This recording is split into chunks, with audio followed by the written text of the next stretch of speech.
Hi, I'm Andrew. I'm Victoria. I'm Brian. We're here to present the third chapter of the AIM model, Making the Most of the Message. When delivering our message, we want to hook the audience's attention and make it memorable. When presenting, many times we're conveying a message and trying to persuade our audience. Our audience will not always be receptive, and further may become distracted as our message goes on. As a result, we need to make sure to connect with our audience. First, we should begin in a compelling way. In general, new is interesting. The first day of school, the first date, the first few minutes of a calculus 4 lecture. But interest can fade as the message goes on. One good way to begin in a compelling way is to use a grabber. Grabber can be anything, such as a thought-provoking question or a personal anecdote. Furthermore, it can be a physical gesture or a movement we make. Grabbers can be complex and dramatic or quick and simple. Regardless of the method used, the key is to bring the audience into the topic we're addressing. In the 2015 State of the Union address, President Obama recapped the first 15 years of the century. He included topics about the war on terror, our 2 wars, and the stuttering economy. As he recapped, he used a grabber to transition. Quite simply, he said, "Tonight, we turn the page." Next, we want to create a favorable impression. Convey enthusiasm to our message. Our expressions as presenters directly represent our message. Enthusiasm creates a sense of importance and legitimacy to the message that we are delivering. Audiences find a reason to side with us when they realize our message is appealing. And finally, end with emphasis. Things just don't generate the type of opportunity that we would like to end our presentation. Generally, when I hear that something is ending, I'm grabbing my bag, checking my phone, knowing that I need to rush to the next class or the next presentation. A good way to end and reflect on your message and reference 1 or 2 key points is to also use a grabber at the end of the presentation. Phrases such as, "To wrap this up," or "If you remember one thing today, remember," reference your point. Next, we will discuss techniques to shine a bright light on key points. Quite simply, flagging a soundbite is a good technique to use. Now, soundbites are authentic, concise word phrases or sentences that capture a big idea. The only thing we have to fear is fear itself. FDR used this in a speech to capture the entire body of the message he was delivering that day. You can draw attention to our sound bites by using hand gestures and flagging our movements as well. You can also use key phrases such as, "If you remember nothing else today," or "Here's what's a critical takeaway from our presentation." This technique is always reserved for a special point at the end of our presentations. We can also craft a relevant story. We can often relate to the audience by using a personal anecdote or a quick story crafted around a critical piece of information we want to deliver. Referencing the State of the Union address, President Obama had to reference the economy. He used a personal anecdote and short story referenced around Rebecca and Ben Arier of Minneapolis, Minnesota. This couple was newlyweds struggling to make it in the economy, but through perseverance, family values, and a fine-tuned plan, they were able to overcome their obstacle and adapt. In this case, using a personal anecdote, he was able to set the framework for his entire discussion on the economy in his address. Furthermore, we can create a star moment, which stands for something they will always remember. In June 2002, Sergey Brin of Google used such a moment. They were unveiling the Google Glasses, which were glasses that have a camera mounted on them so the user can see everything that's going on in the room. He interrupted a fellow speaker with what he called a time-sensitive event. He pointed to the screen in the auditorium, and it flashed skydivers that were 4,000 feet above the San Francisco arena. And as they jumped from the blimp, you could see every movement that happened as they pummeled through the air at 200 miles an hour. And he created tension and a sense of urgency by telling the audience, "We don't know if this is going to go as planned. We haven't done this before. We need to watch." And the emotional payoff as the audience was enrolled in his message happened when skydivers landed safely on the top of the building. The wow moment didn't end here, though. The package containing the prototype of the glasses was handed off to a group of bikers which jumped successive buildings in downtown San Francisco. They handed it off to a pair of mountain climbers who then took the package and rappelled down the side of a building, handing it to a team of cyclists who quickly raced through downtown San Francisco, through the lobby of the auditorium, and handed it to Mr. Brin on the stage. Now, this is obviously a wow moment from the stunts that he pulled, but the key is he emotionally enrolled the audience. He created tension in a sensory journey as they fell through the air, and at the end of the day, it highlighted what he was presenting, which was the Google glasses. Wow moments don't always have to be this dramatic, but I think it's a pretty good example of what can be done with a little bit of planning. Finally, let's structure in an engaging way. There are two methods. The direct method is the one we generally should use. We should place our conclusion actually at the beginning, which seems counterintuitive to our message. Generally speaking, audience's attention span is the greatest at the very beginning and the very ending of our presentations. If we give the audience a chance to hear the conclusion first, they can relax and digest the information. Sometimes if you withhold the information too long, it creates a sense of tension and mystery, which is not always welcoming and is actually distracted from your message. This is what we call the indirect message. There's a couple times, 2 or 3 times when we'll use the indirect message. When is a good time to place the conclusion at the end? One might be if you're delivering a message in which people strongly disagree with you, and you need your information and your facts to back up your conclusion at the end. You want to build your case before you end with your final resolution. Secondly, your boss or your coworkers, when giving a presentation, might want to hear your amount of analytics and research before you reach your conclusion. And finally, in some cultures, it is a bit offensive to present a conclusion at the end. It seems a bit pushy. So you want to outline your case by giving all of your information and finally ending with your conclusion.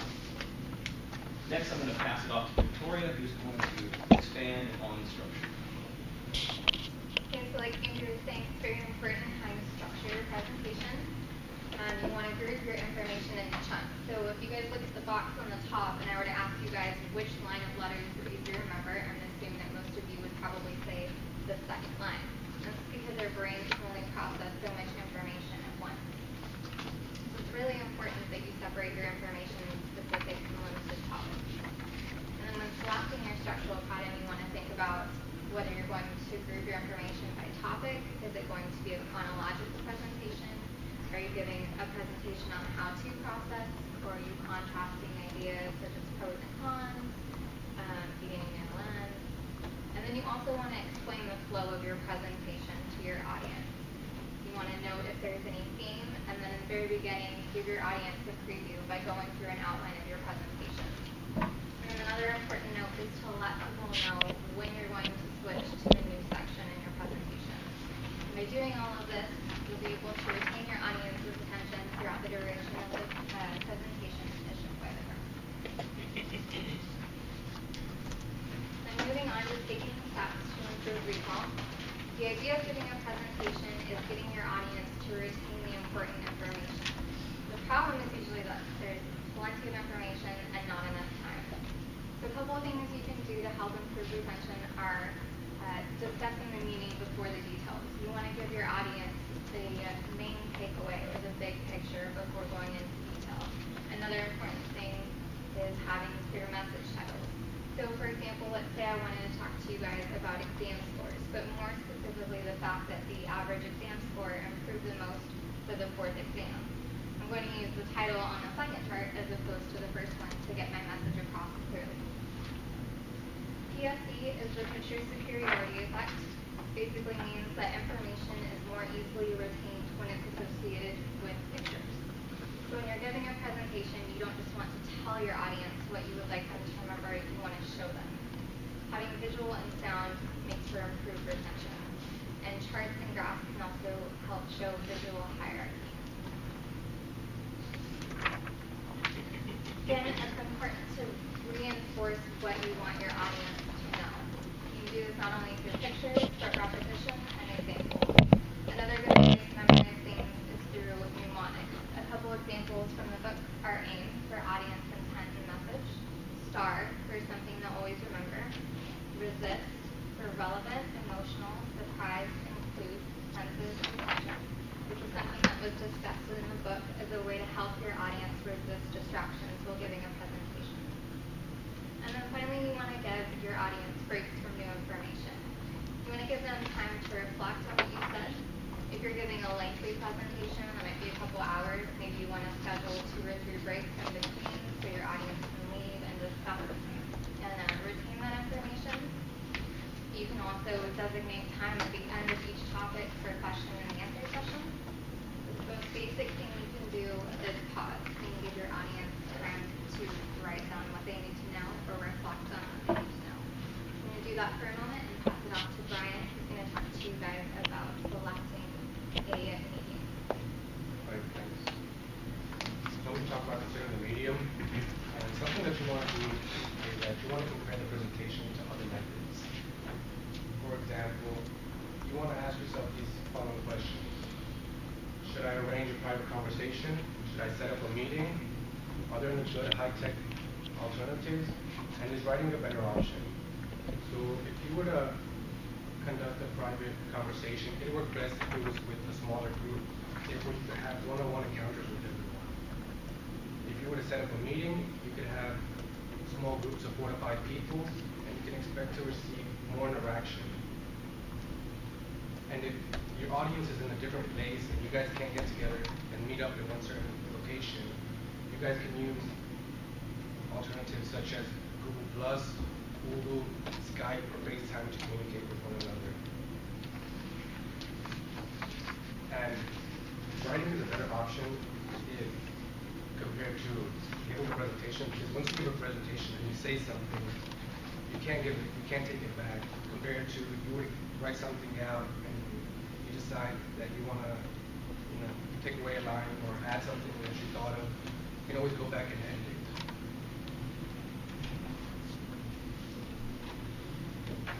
So something you want to do is you want to use another medium with your presentation. And 2 of the things that you can do is you can distribute handouts and email material, or you can have interaction. So if you have to discuss complex material, such as a detailed financial statement where you want to add some numbers, you can use a spreadsheet, or you could even hand out articles with takeaway handouts that they can go back and look at later. Another thing you could do is you could email everyone the presentation beforehand. So that way they can know and they can review what's going to be discussed whenever you guys get together. Something else you can do is you can print them out and you can print up the slideshows and hand them out so they can follow along and take notes. Another thing is presentation decks, and these are just broad printed pages that allow you to be able to write and just write more stuff down so you can get the message across. And they also work better if you have complex material. And lastly, you have interaction, and you can have Q&A sessions, and they can be low key, or you can have detailed conversations. Lastly, you want to make communication efforts, and you want to use the following steps. When the presentation should be the last step. So when the presentation should be the last step is when you have a big change. For example, if you're going to move your company headquarters to a different place, you want to be able to have informational sessions with some of the people just to get their opinion and viewpoints on it so you can be able to discuss it properly. You also want to be able to, so when your presentation is the first step, you'll use this method if you won't be able to cover everything in time, so you could just have follow-up meetings for presentations and even written documents. And lastly, when the audience has a negative bias and you'll fear that it'll be a hostile audience, you could have meetings beforehand with everyone, and you could also get their opinions and reactions toward you.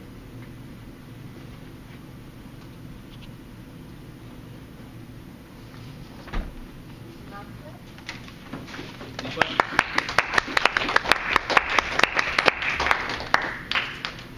Would you guys read the quiz questions? One, when giving a presentation, generally blank messages are exciting. However,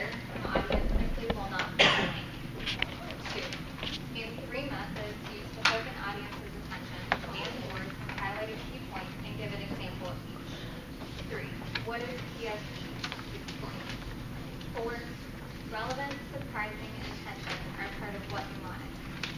5. Moving company headquarters is an example of when a presentation should be displayed.